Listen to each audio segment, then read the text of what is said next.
नमस्कार दोस्तों। आज हम लोग यात्रा भत्ता से संबंधित जो विगत वर्षों में सहायक पुलिस सचिव परीक्षा में जो प्रश्न पूछे गए हैं इस पर चर्चा करेंगे। और पार्ट 8 में भी हमने 2018 और 2014 में जो प्रश्न आए थे उन पर हमने चर्चा किया। विश्वास है कि आप लोगों ने पार्ट 8 देख लिया होगा और प्रश्नों को समझ लिया होगा। अगर आप सारे पार्ट को अच्छी तरह से सुनेंगे समझेंगे तो आप यात्रा भत्ता संबंधित कोई भी किसी प्रकार का कैसा भी प्रश्न आएगा उसे आप सॉल्व कर लेंगे। इसके पश्चात बीच बीच में मैं ऐसे ही सवाल आप लोगों को देता रहूँगा, आपसे उस संबंध में डिस्कशन करता रहूँगा जिससे कि आप लोग रिवाइज करते रहेंगे। आज देखिए स्क्रीन में देखिए ब्लैक से मैंने 2007 में कुछ प्रश्न आए थे उनको मैंने लिखा है। पहला क्वेश्चन है कि कंपोजिट ग्रांट क्या है। राजकीय कर्मचारी की सेवा काल में मृत्यु हो जाने पर क्या परिवार के लिए यात्रा भत्ता का दावा किया जा सकता है। ये प्रश्न 2007 में सहायक कुल सचिव परीक्षा में पूछा गया था। आपको मैंने कंपोजिट ग्रांट के बारे में बताया है कि जब किसी कर्मचारी का स्थानांतरण होता है जनहित में या जब किसी कर्मचारी की सेवानिवृत्ति होती है तो इन परिस्थितियों में कंपोजिट ग्रांट दिया जाता है। कंपोजिट ग्रांट एक प्रकार से स्थानांतरण की दशा में जो सरकारी कर्मचारी का जनहित में जब ट्रांसफ़र होता है तो कर्मचारी के इच्छा के विपरीत होता है। जब वो स्वतः अपने इच्छा के आधार पर लेता है ट्रांसफ़र तो ऐसी दशा में उसको कंपोजिट ग्रांट नहीं मिलता है। क्योंकि स्व अनुरोध होता है, वो तैयार रहता है कि किसी प्रकार का अगर मुझे परिवार को वहाँ से ले जाने में विभिन्न प्रकार के जो आकस्मिक व्यय होते हैं उनको उठाने के लिए मैं तत्पर हूँ, इसलिए मैं स्व अनुरोध पर ट्रांसफ़र ले रहा हूँ। तो ऐसी दशा में कंपोजिट ग्रांट नहीं दिया जाता। कंपोजिट ग्रांट तभी दिया जाता है जब स्थानांतरण किसी भी कर्मचारी का जनहित में होता है, तो उस दशा में कंपोजिट ग्रांट दिया जाता है। कंपोजिट ग्रांट का उद्देश्य है कि कर्मचारी का जब ट्रांसफ़र होगा वो मकान खाली करेगा। तमाम प्रकार के मकान खाली करते समय तमाम प्रकार की टूट फूट होती हैं, नुकसान होता है। फिर वो व्यक्ति किसी अन्य स्थान पर जहाँ पर स्थानांतरण हुआ होता है फिर से अपने घर को बसाता है, बहुत से एसेंशियल चीज़ों को फिर से खरीदता है और पूरे घर को एक मैनेज करता है नए घर को। तो ये माना जाता है कि जब व्यक्ति का ट्रांसफ़र होता है तो बहुत से खर्चे आते हैं, टूट फूट होती है। उनसे निपटने के लिए कर्मचारी को जो आर्थिक क्षति होती है उसको पूर्ति के लिए कंपोजिट ग्रांट दिया जाता है। ठीक है, तो कर्मचारियों के लिए यात्रा से जुड़े अन्य खर्चों की भरपाई के लिए ये कंपोजिट ग्रांट दिया जाता है। और कंपोजिट ग्रांट मूल वेतन का, अगर आज की तारीख में बोले 7th पे कमीशन में, तो पे मैट्रिक्स लेवल पर जो वेतन मिल रहा होता है उसका 40% कंपोजिट ग्रांट होता है। ठीक है, तो आप कंपोजिट ग्रांट समझ गए।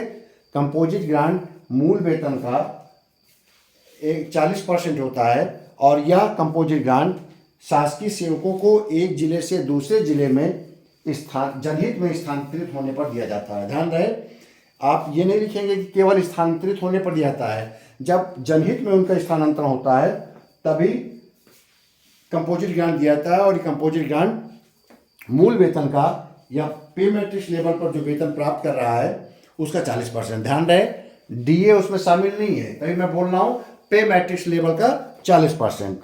ठीक है, अब आता है इसमें दूसरा क्वेश्चन है कि राजकीय कर्मचारी की सेवा काल के मृत्यु हो जाने पर क्या परिवार के लिए यात्रा भत्ता का दावा किया जा सकता है। बिल्कुल किया जा सकता है। यदि किसी कर्मचारी की मृत्यु हो गई है और तो उसके परिवार को स्थानांतरण भत्ते की भांति यात्रा भत्ता का दावा स्वीकृत किया जाएगा और उनको यात्रा भत्ता दिया जाएगा। यहाँ तक की सुविधा दी गई है कि यदि मृत कर्मचारी का परिवार का कोई सदस्य कहीं पर रह रहा है तो उसको वहाँ से यात्रा करने की सुविधा भी दी जाएगी, लेकिन वो दूरी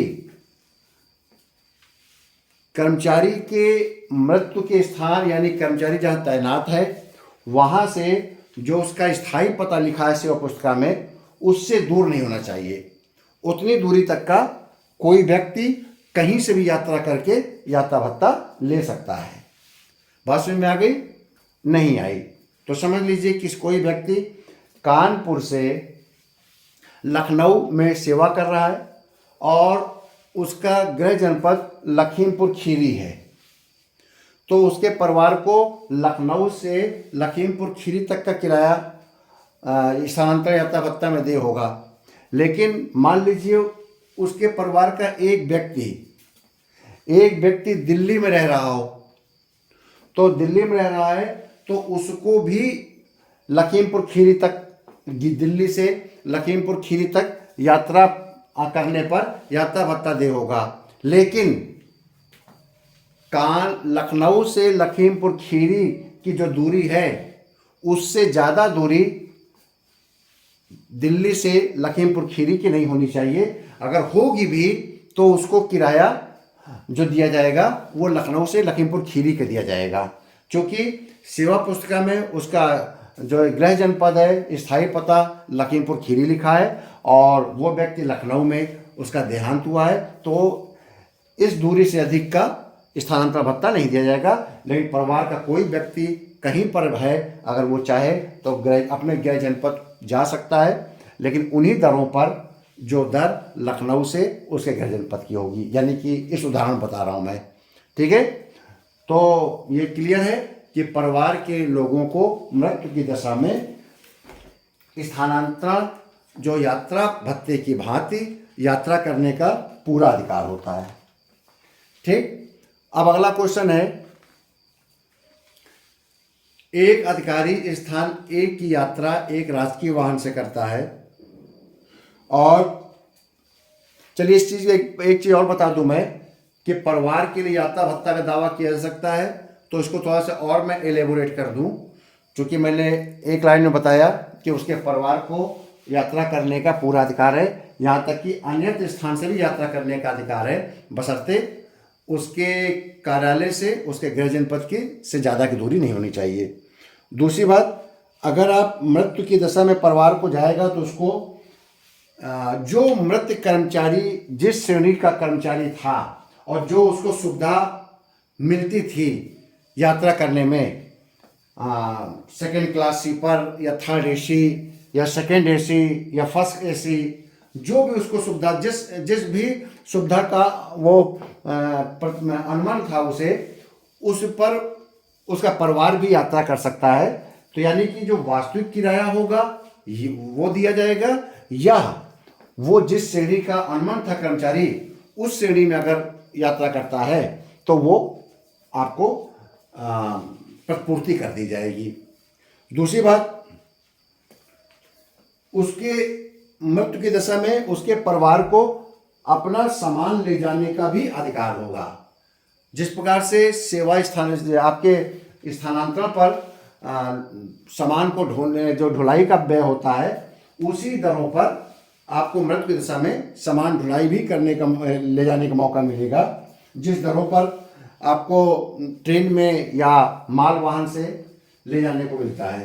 तीसरी बात जो आपको बताया, यदि परिवार चाहता है कि वो जो उसका स्थान है, मूल स्थान है, पैतृक स्थान है या गृह जनपद है, यदि डेथ के बाद परिवार चाहता है कि वो अपने गृह जनपद पे नहीं रहना चाहता, जो सेवा पुस्तिका में स्थान लिखा हुआ है, वो अन्यत्र रहना चाहता है, तो अन्यत्र रहने का जाने के लिए भी उसको किराया मिलेगा परिवार को।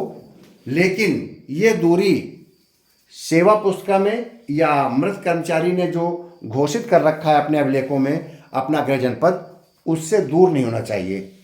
अगर उससे दूर है, उससे ज़्यादा उसकी दूरी है, तो आप अन्यत्र भी रह सकते हैं, लेकिन आपको जो किराया दिया जाएगा, जो आपको माल ढुलाई खर्चा दिया जाएगा, वो उसी स्थान तक के लिए दिया जाएगा जो जो स्थान आपका सेवा पुस्तिका में उल्लिखित है, जो मृत कर्मचारी ने अपने अभिलेखों में दर्ज करा रखा है। ठीक है, तो आप समझ गए। आपके सेवा काल में मृत हो जाने पर परिवार को यात्रा भत्ता भी मिलता है, सामान जो अपने स्थान से, अपने कर्मचारी के मृत स्थान से अपने गृह जनपद तक ले जाने के लिए ढुलाई भाड़ा भी मिलता है, जो दरें सेवानिवृत्ति आपका स्थानांतरण के आधार पर दी जाती हैं। ठीक है, अगला प्रश्न आता है, एक अधिकारी स्थान ए की यात्रा एक राजकीय वाहन से करता है, क्या अधिकारी एवं वाहन चालक के यात्रा भत्ता दावों में कोई अंतर होगा? यदि ठहराव यानी कि स्टे 8 घंटे से अधिक है, कारण से बताइए। आपको मैंने बताया था वाहन के संबंध में कि जो अगर निःशुल्क वाहन का प्रयोग कोई अधिकारी करता है, सरकारी अधिकारी अगर निःशुल्क राजकीय वाहन का प्रयोग करता है, तो वो व्यक्ति को, उस अधिकारी को दैनिक भत्ता नहीं मिलेगा, उसे आनुषंगिक भत्ता मिलता है। ठीक, नंबर 1 शर्त हो गई। दूसरी शर्त, यदि सरकारी वाहन से सरकारी कर्मचारी सरकारी दौरे में जाता है और उस स्थान पर वो 8 घंटे का अवस्थान करता है, 8 घंटे रुकता है, 8 घंटे स्टे करता है, तो उसे आनुषंगिक भत्ता या 1 दिन का दैनिक भत्ता में से जो भी लेना चाहेगा वो ले सकता है, लेकिन आनुषंगिक भत्ता 1 दिन के दैनिक भत्ता से अधिक दे नहीं होगा। बात समझ गए? यदि कोई सरकारी कर्मचारी सरकारी वाहन से यात्रा करता है किसी स्थान की और वहाँ पर वो 8 घंटे रुक जाता है, तो उसे आनुषंगिक भत्ता या दैनिक भत्ता में से एक लेने का अधिकार है, लेकिन आनुषंगिक भत्ता दैनिक भत्ता से अधिक नहीं होगा। ठीक है, कहने का मतलब वो दैनिक भत्ता फिर ले लेगा। दूसरी बात, क्या वाहन चालक की यात्रा भत्ता दावे में कोई अंतर होगा? बिल्कुल होगा। यदि वाहन चालक मुख्यालय से बाहर जाता है और वाहन चालक मुख्यालय में अनुपस्थित रहता है, अपने कार्यालय से अनुपस्थित रहता है सरकारी वाहन चलाते हुए, तो उसको न केवल आनुषंगिक भत्ता मिलेगा बल्कि उसे 1 दिन का दैनिक भत्ता मिलेगा। ठीक है, तो कहने का आशय ये है कि वाहन चालक को दैनिक एवं आकस्मिक भत्ता दोनों देय होंगे यदि 8 घंटे से अधिक वो मुख्यालय से बाहर है। लेकिन सरकारी अधिकारी जो निःशुल्क वाहन का प्रयोग कर रहा है, उसे आकस्मिक यानी कि आनुषंगिक भत्ता या दैनिक भत्ता में से एक लेने का अधिकार होगा, और आनुषंगिक भत्ता किसी भी दशा में दैनिक भत्ता से ज़्यादा नहीं होगा, यानी कि इनमें से 2 में से एक चीज़ वो ले सकता है। तो बात समझ में आ गई।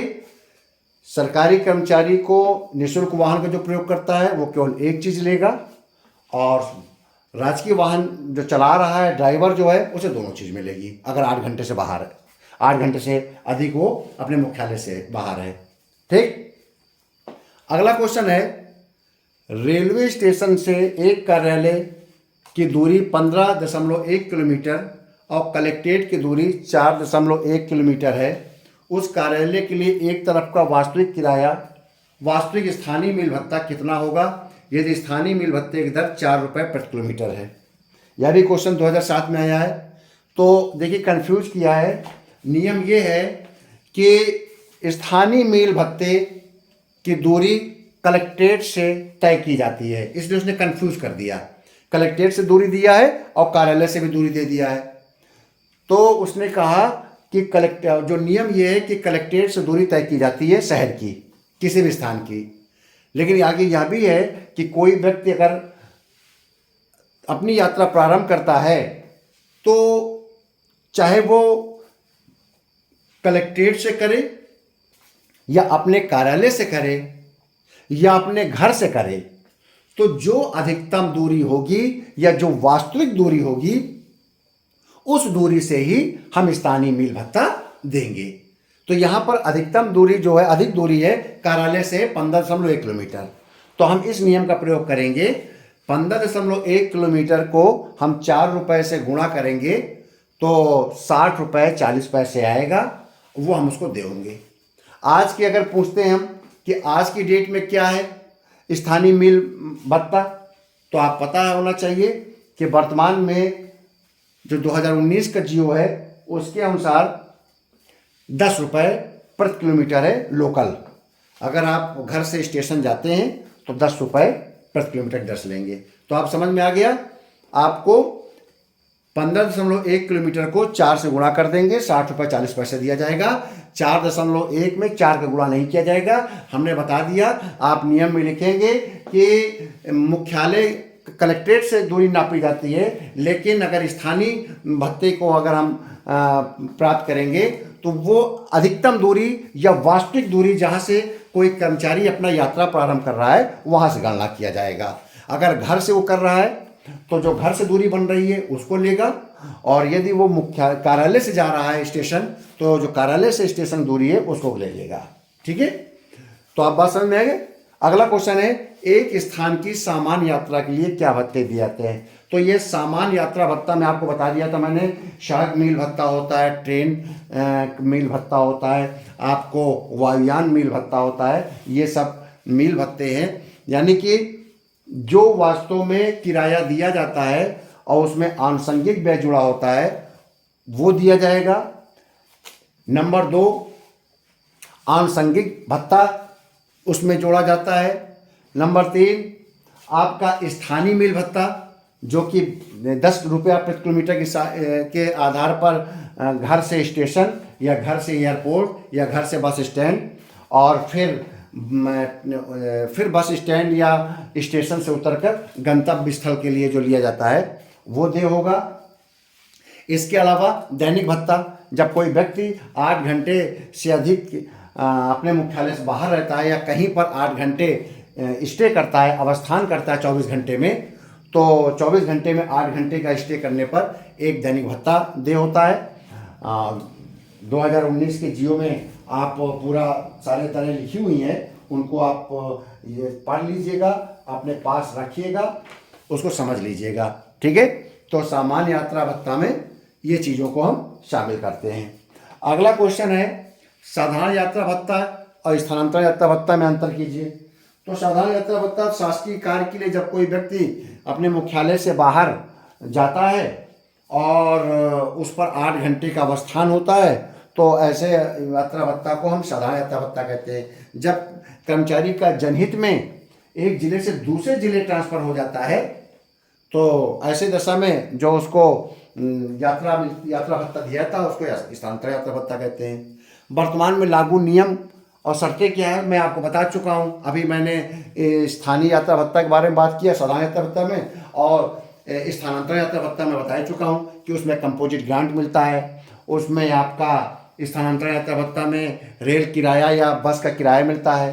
ठीक है, और तीसरी बात, आपका कंपोजिट ग्रांट के साथ साथ रेल यात्रा आपको दिया जाएगा, और रेल यात्रा या बस यात्रा जो भी बस से भी आप यात्रा कर सकते हैं, लेकिन जो रेल का अनुमान्य किराया होगा जिस श्रेणी के आप होंगे उससे ज़्यादा नहीं होना चाहिए बस का किराया।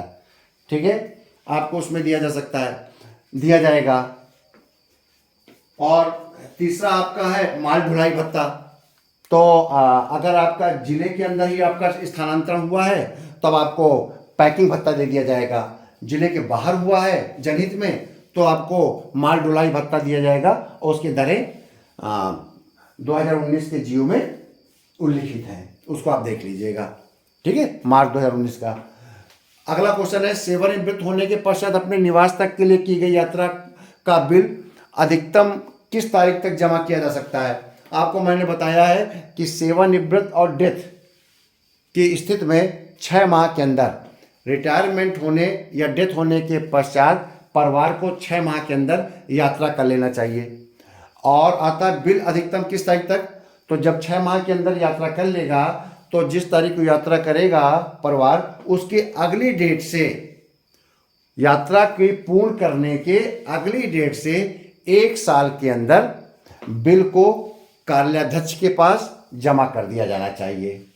ठीक है, तो बात समझ में आ गई कि 6 माह के अंदर सेवानिवृत्ति या मृत्यु की तिथि से 6 माह के अंदर परिवार के द्वारा यात्रा कर लिया जाना चाहिए, और यात्रा पूर्ण करने की अगली डेट से 1 साल के अंदर के प्रत्येक दशा में उस बिल को कार्याध्यक्ष के पास जमा कर देना चाहिए ताकि उसका भुगतान किया जा सके। अब आता है कि ये कालातीत कब होता है, अगला क्वेश्चन आ गया, मैंने उसी से जुड़ा हुआ है। यात्रा भत्ता देयक कब प्रस्तुत किया जा सकता है, तो यात्रा भत्ता देयक यात्रा पूर्ण करने के अगले दिन प्रस्तुत किया जा सकता है भुगतान के लिए। और यात्रा भत्ता देयक अगर 1 साल तक यात्रा पूर्ण करने के अगले दिन से 1 साल तक यदि कोषागार में प्रस्तुत नहीं किया जाएगा तो वो कालातीत हो जाएगा। ठीक है, मान लीजिए, नीचे कहता है उदाहरण के साथ बताइए। मान लीजिए आज है 13 नवंबर। 13 नवंबर को किसी व्यक्ति ने यात्रा पूर्ण कर लिया, तो कल है 14 नवंबर। तो 14 नवंबर से लेकर अगले साल 13 नवंबर तक आपको वो यात्रा भत्ता तैयार करके, बिल प्रपत्र तैयार करके कार्यालय के माध्यम से ट्रेजरी में प्रस्तुत कर देना पड़ेगा। ट्रेजरी में प्रस्तुत करना पड़ेगा, ध्यान रहे। अगर आपने कार्यालय में नहीं प्रस्तुत किया 1 साल के अंदर तो वो यात्रा भत्ता देयक लैप्स हो जाएगा, फिर आप प्रस्तुत भी नहीं कर सकते हैं दोबारा, उसका पैसा भी नहीं मिलेगा।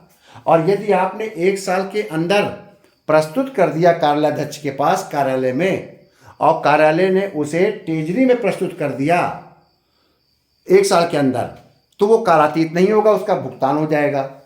और यदि कार्यालयाध्यक्ष के पास आपने प्रस्तुत कर दिया 1 साल के अंदर और कार्यालयाध्यक्ष उसे ट्रेजरी में प्रस्तुत नहीं कर पाता है या भुगतान के लिए प्रस्तुत नहीं कर पाता है कोषागार में, तो वो बिल कालातीत हो जाएगा। 1 वर्ष में यात्रा पूर्ण करने के पश्चात 1 वर्ष तक, 1 वर्ष के अंदर कर्मचारी को अपने यात्रा भत्ता देयक को कार्यालयाध्यक्ष के पास प्रस्तुत कर देना चाहिए। और कार्यालयाध्यक्ष अगर उसे 1 साल के अंदर अंदर ट्रेजरी में भुगतान के लिए प्रस्तुत नहीं करता है तो उसे कालातीत माना जाएगा। ठीक है, तो आप बात समझ गए। और कालातीत के लिए प्री ऑडिट के लिए प्री ऑडिट किया जाता है, उसकी प्रक्रिया नए अध्याय में हम बताएंगे। अगला आता है स्थानांतरण पर यात्रा भत्ता में क्या क्या अनुमानता है। आपको मैंने बता ही चुका हूँ। स्थानांतरण में आपको किराया मिलेगा, ट्रेन का किराया मिलेगा, ध्यान रहे आपको उसमें आनुषंगिक व्यय नहीं मिलेगा, इंसिडेंटल नहीं मिलेगा, केवल किराया मिलेगा ट्रेन का। ठीक, दूसरा आपको कंपोजिट ग्रांट मिलेगा 40%। तीसरा माल ढुलाई मिलेगा, माल ढुलाई का भत्ता मिलेगा। चौथा, यदि आपने जिले के अंदर आपका ट्रांसफ़र हुआ है तो आपको पैकिंग भत्ता मिलेगा।